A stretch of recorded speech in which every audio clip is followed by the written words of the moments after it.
Olá a todos, aqui é Guilherme Sens, médico e terapeuta natural, e estamos juntos mais uma vez para mais um vídeo aqui do Restauro Integral, associado também ao trabalho da Escola Vida com Saúde, para falar um pouquinho sobre essa importante doença que tem afligido nosso país há muitas décadas e que não é diferente nesse ano, ainda veio com o aumento do número de casos, e nós vamos passar aqui importantes orientações gerais para que você possa aí se prevenir e, caso venha a ser afetado, também tratar-se dessa doença. Vamos falar hoje sobre a dengue. Fique conosco e acompanhe, então, o restante desse vídeo. Vamos colocar aqui conosco, então, algumas imagens para nós entendermos um pouquinho aí sobre essa doença, por que nós estamos aí passando por essa epidemia de dengue. E aqui nós vamos tentar entender um pouquinho algumas orientações muito importantes para vencermos aí essa doença. Bom, a dengue é uma doença viral, é um flavovírus, um vírus que está sempre no invólucro e que ataca, muitas vezes aqui tem várias unidades de vírus, atacando células humanas. Tá? E esse flavivírus, ele tem ali uma cápsula, tá? Uma cápsula, e lá dentro dessa cápsula nós vamos ter ali o material genético desse vírus. Ele é um vírus RNA, um RNA vírus, com uma fita simples, então, envolvido de várias camadas aí de proteínas. Ele é um vírus que ele é transmitido apenas por um mosquito, o Aedes aegypti, né? Então, ele bem caracterizado ali aquelas listrinhas brancas, como se fosse ali um mosquito zebrado, tá? E não é transmitido de outra forma. O vírus precisa passar pelo Aedes aegypti para ocorrer a maturação desse vírus. Então, ele não é transmitido de contato pessoa a pessoa. Tá? É necessário que um mosquito, Aedes aegypti, pique ali uma pessoa contaminada e então vai picar uma pessoa sadia. E através da picada do mosquito, aí sim, da fêmea do mosquito, aí sim que ocorrerá a transmissão da doença. Tá? Aqui nós vemos algumas imagens para nos ajudar, né? Então aqui é o ovo do Aedes aegypti, tá? Essa é a larva, e aqui a larva depois em forma de pulpa que vai dar origem ao mosquito.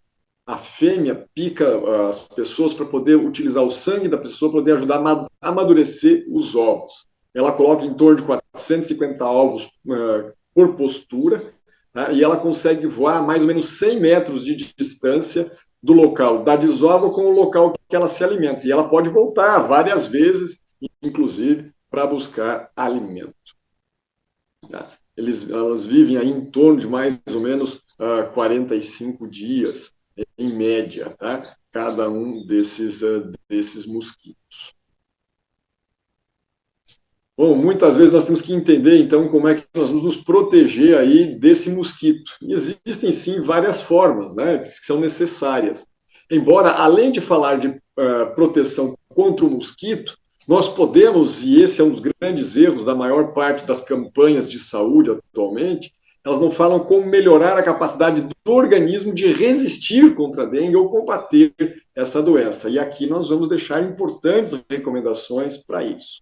Então, você pode, sim, estar se protegendo contra a questão da proliferação do mosquito. Nós vimos aí que ele voa a cerca de 100 metros de sua casa, então é importante que todo o entorno, toda a vizinhança também faça o mesmo, para evitar o acúmulo de água parada, especialmente água limpa, porque a fêmea escolhe a água limpa para colocar os seus ovos. Água parada, especialmente no quintal, e não esquecer também aí das calhas das casas, que podem acumular por causa do vento, folhas, né? E aí empoçar a água para que a fêmea possa ali colocar os seus ovos. Então, cuidar sempre aí da limpeza desses locais. Existem sim trabalhos e campanhas públicas, né, como por exemplo tentando usar aí o fumacê para tentar exterminar o mosquito, mas são venenos, né, que vão ter aí uma série de repercussões. E é importante para nós estarmos então entendendo como termos uma melhor conduta para prevenir a dengue. Vamos falar um pouquinho de alguns sintomas, então, aí, que essa doença traz, tá? Então, ao analisarmos o nosso corpo, nós percebemos que esse vírus ele vai trazer uma série de problemas, como, por exemplo, febre, tá? traz febre, que começa a acometer lá no nível do sistema nervoso central, traz dores musculares, traz dores articulares, pode afetar também até mesmo o sistema, muitas vezes, respiratório, pode ter alguns sintomas semelhantes a algumas outras viroses, algumas doenças. Mas, em geral, ele fica mais retido aos sintomas ligados ao sistema nervoso central, à pele, a parte circulatória, nível do sangue, e também aí a nível osteomuscular. A maior parte das vezes os sintomas se localizam nessa doença. Na pele dá um rush cutâneo, tá? Então são essas lesões aí avermelhadas na pele, que podem ocorrer em qualquer parte do corpo, especialmente no tronco, e ocorrer muita dor de cabeça, dores articulares, podendo também muitas vezes se manifestar, inclusive, com dores aí atrás dos olhos, né, dores importantes. Aqui nessa imagem, para poder tentar diferenciar, nós temos diferentes tipos de rash cutâneo. Nós temos pápulas, máculas e esse eritema. A dengue não costuma se comportar assim, ela costuma dar apenas aquela lesão mais avermelhada, tá? Mas pode sim acometer com fortes dores de cabeça, náuseas, vômitos, e é caracterizado por aquela dor, né, aqui na região dos olhos, especialmente no fundo, atrás dos olhos, muitas vezes a doença se manifesta. Não é incomum fortes mal-estar, a pessoas que têm sensações de desmaio, né, que podem inclusive ter de depressão baixa, especialmente aí nos casos mais sérios, né, nos casos onde pode ocorrer o risco de sangramento. O grande problema da dengue é realmente a questão da hemorragia, tá? Dos diferentes sangramentos, pela pele, na gengiva, casos mais graves, até hemorragias internas, até mesmo AVC pode ser possível. Então, sempre ficar aí atento à coloração da urina, à coloração das fezes, para ver se não vai ter ali sangue misturado, uma urina mais alaranjada, umas fezes mais escurecidas, ainda que não tenha sangue vivo, mas pode ter ou coágulos, mas pode ter as fezes um pouco mais escurecidas e já nos fazer pensar também na possibilidade de dengue hemorrágica. E se isso ocorrer, não retarde, deve-se procurar imediatamente atendimento médico para poder ter o tratamento adequado. A nível de prevenção, sem sombra de dúvida, a melhor atitude é ter um estilo de vida saudável, não apenas em época de dengue, mas em toda a nossa vida. Tá? E vou daqui a pouco destacar um deles, mas mencionando os demais, a importância da alimentação saudável, riquíssima em frutas e verduras, tá? Tendo aí ao menos 50% do volume de nossa alimentação cru, com 3 tipos de frutas de cores diferentes, 4 tipos de salada, sendo verde claro, verde escuro e 2 de outras cores, além de carboidratos integrais, pouca oleaginosa, não mais do que uma colher de sopa de oleaginosa por dia, e proteínas vegetais de origem das leguminosas, em um conteúdo de ao menos aí 1:1 na proporção com os carboidratos, em torno de 25% do volume ocupado no prato para cada um. Pegar sol adequadamente, para termos aí bastante vitamina D, né, cerca aí de 10, 15 minutos de sol, horário de sol forte, já nos dão 7.000 unidades de vitamina D por dia, um tipo de vitamina D que dura mais de uma semana no corpo, e é imunomodulador e evita a angiogênese, que é a proliferação dos vasos sanguíneos, além do necessário, ambos fatores essenciais para o combate aí da dengue, tanto a prevenção como o tratamento. Fazer atividade física manterá o nosso corpo e a nossa saúde em ordem, fará com que o sangue passe mais pelos órgãos de limpeza e então se desintoxique. Ter aí o domínio próprio, o domínio de si, para evitar as coisas que causam mal e para usar com sabedoria aquilo que é bom, evitando excesso de estresse, de emoções tão intensas e também de trabalho. Buscar dormir adequadamente, por volta de no máximo 21 e 30 horas, acordando cedo, tendo um sono bem reparador e confiando plenamente em Deus, para que possamos realmente viver uma vida menos estressante, menos depressão, menos ansiedade, respirando sempre o ar puro. Isso é suficiente para a prevenção da dengue e muito, muito importante para o tratamento. Um passo importante, né, e essencial na luta contra a dengue é se manter hidratado. A hidratação ideal é de cerca de 34 ml de água pura, água livre, sem coisas misturadas, como os sucos ou chás, que podem ser utilizados de forma alternativa, mas o ideal é água pura, para que ela possa manter aí o nosso corpo diluindo as toxinas que existem no nosso organismo e levando os nutrientes adequados para o nosso corpo, sem precisar aí de mais água para diluir aquilo que está sendo, né, diluído já num suco ou num chá. Então, a hidratação adequada é em torno de 34 ml de água por quilo de peso, tá? Para cada quilo de peso corporal. Agora, se eu quero uma hiperidratação, ou seja, eu preciso manter hidratado além até do que é apenas o recomendado na forma geral, porque a dengue ela é caracterizada por isso, um risco inclusive de choque, então tem que estar com o meu corpo bem diluído, com bastante água, então eu vou ter que ter uma hiperidratação. Então, uma hidratação acima, superior a 34 ml por quilo de peso. Outra forma de você averiguar isso é pela cor da urina. A cor normal da urina, ela não é transparente. A cor normal da urina é um amarelo bem clarinho, tá? Bem clarinho mesmo. Agora, para prevenir a dengue, aí sim, a partir da segunda urina da manhã, já que é normal a primeira urina da manhã ser mais concentrada, um pouco mais escura, então a partir da segunda urina da manhã, a urina deve ser transparente, porque você deve estar hiperidratado, tomando bastante líquido, ok? Então, extremamente importante aí nós cuidarmos dessa dica. E muitas vezes, especialmente em quadros de náuseas e vômitos exagerados, ou de perda líquida mesmo por forma de diarreia, é necessário fazer uso aí de uma hidratação endovenosa, tá? Então, receber, muitas vezes, soro na veia. Claro, você pode fazer enquanto não se torna necessário uma hidratação endovenosa, você pode e deve fazer essa hidratação via oral, como já mencionei, tomando muito líquido, podendo usar também aí a água de coco, podendo usar até mesmo o soro caseiro, feito num litro d'água, uma colher de cafezinho aí de sal e uma colher de sopa de um açúcar mascavo ou ainda de mel.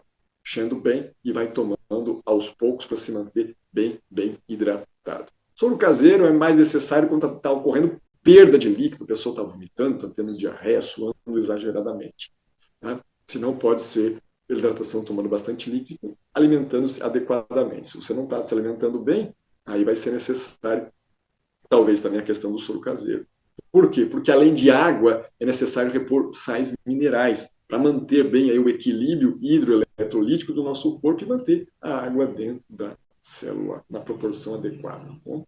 Então é muito importante cuidarmos. Na alimentação, por favor, inclua aí, né, não vai esquecer, da jurubeba, essa frutinha amarga, mas tremendamente potente, para nos ajudar aí na saúde como um todo contra a dengue, especialmente na questão das plaquetas. Use muito inhame, que também vai incentivar o teu corpo aí a poder estar se protegendo e aumentando a imunidade e reduzindo a redução do número das plaquetas. E a folha de mamão, tá? Por favor, incorpore, não é algo que estamos tão habituados, mas incorpore o consumo de folhas de mamão, preferencialmente cruas, seja na salada ou ainda na forma de suco ou chás da folha de mamão. Utilize isso abundantemente, tanto para prevenir como para poder tratar a dengue.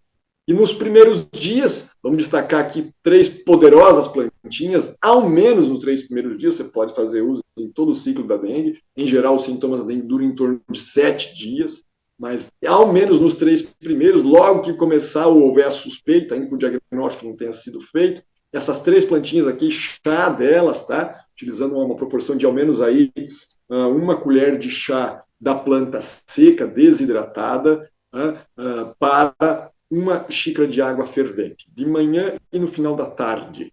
Bom? Tanto da erva baleeira, como do picão preto, como do tagetes ou cravo de defunto. Nós vamos estar utilizando essa proporção para fazer o chá das partes aéreas. A folha, especialmente da erva baleeira, as flores ou folhas do tagetes e toda a parte aérea, toda a parte superior ali ao solo pode ser usado do picão.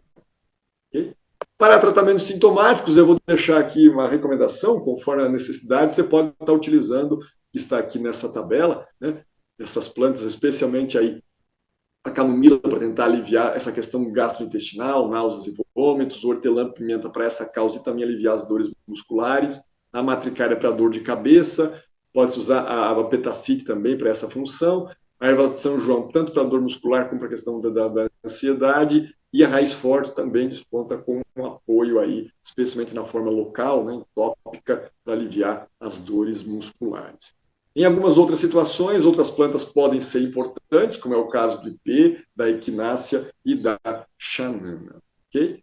Por favor, cuide. Sempre que houver aí suspeita de dengue, não use nenhuma dessas plantas que estão aqui nesse e também no próximo slide. Então, não usar o salgueiro, o chorão, o cinceiro, porque eles são plantas que contêm várias concentrações, né, diferentes concentrações do ácido acetilsalicílico, que pode aumentar o risco de sangramento. Bom, e aqui mencionamos a ilustração aqui do salgueiro, mas todas essas outras plantas, né, o chorão, o cinceiro, são plantas muito parecidas com o salgueiro. Então, se você vê uma árvore semelhante a essa, não utilize o chá, nem da casca, nem das folhas dessas árvores, se houver suspeita de dengue. A mesma coisa falamos do vime, tá bom? Da mostarda, do tomilho, do alecrim e do orégano. Plantas importantes para manter saúde, porém, que podem aí causar sangramento ou houver um risco de complicação caso haja dengue hemorrágica. Temos que cuidar também da cebola, do gengibre, tá? Temos que cuidar do alho e também do açafrão, por causa do mesmo motivo. Eles favorecem a redução de plaquetas, não, mas assim, o sangramento, caso não consigam as plaquetas se ligarem. Eles são antiagregantes plaquetários naturais. Eles vão impedir que as poucas plaquetas que ocorrem na dengue possam se ligar e formar um coágulo para impedir de ocorrer a forma hemorrágica, que é a forma mais grave. Você pode também estar utilizando com algumas plantas importantes um repelente natural, tá? Então, vai uma receitinha básica aí de um repelente natural. Você pega um recipiente preferencialmente de vidro, com tampo para manter ele fechado, né? E vai usar ali o álcool de cereais, né? O Zé a mais, ou álcool de milho. Você vai utilizar cerca de 400 ml do álcool de cereais, 10 gramas do cravo da Índia, vai acrescentar de 2 a 4 folhas de citronela, então folhas picadas e maceradas, além de um punhado de folhas de manjericão, também picada e macerada. Tá? Vai colocar ainda mais, vai colocar isso num frasco, agita bem, adiciona 4 colheres de sopa do óleo de coco para ajudar também a hidratar, mantém fechado, vai agitando várias vezes por dia e deixa curtindo por mais ou menos uma semana, tá? O lugarzinho ele é abrigado da luz e do calor para poder manter, ele vai funcionando. Quando descolorir essas folhas, quando elas ficarem ali mais amarelinhas, né, perder a cor verde da citronela com o manjericão, já está pronto para o uso. Aí você coa, coloca no borrifador, borrifa na pele, espalha, especialmente em locais de pele exposta. Isso vai manter os mosquitos longe e ainda vai te ajudar a hidratar a pele e tem um cheiro agradável. Então, esse é um baita de um repelente para ser feito todos os dias, se possível. Existe a questão da vacina, a vacina da dengue está sendo desenvolvida, porém nós temos que cuidar muito da tecnologia que vai ser usada na vacina da dengue. Tá? Existem tecnologias mais modernas aí que têm tido algumas evidências de problema. Então temos que ficar atento a isso para sabermos como agir. Lembrando que o principal é a questão do estilo de vida para poder estar fortalecendo o nosso organismo para que ele possa reagir adequadamente e reduza o risco da forma grave da dengue, que é a dengue hemorrágica. Se você quiser aprender um pouco mais, não deixe aí de conhecer aqui as nossas redes sociais. Né? Então, conhecer ali o canal do Restauro Integral aqui no YouTube, da Escola Vida com Saúde, os nossos sites, os cursos, os serviços que nós estamos aí prestando também. E certamente poderás gozar de muito mais saúde e ter um aprendizado muito bom para que você possa ter mais felicidade, mais saúde você e sua família. Não esquece de compartilhar esse vídeo com o maior número possível de pessoas para que mais pessoas sejam beneficiadas e possam aí se proteger dessa doença tão séria. Deus os abençoe, um abraço a todos e até o nosso próximo vídeo. Um abraço. Nos vemos lá. Deus os abençoe.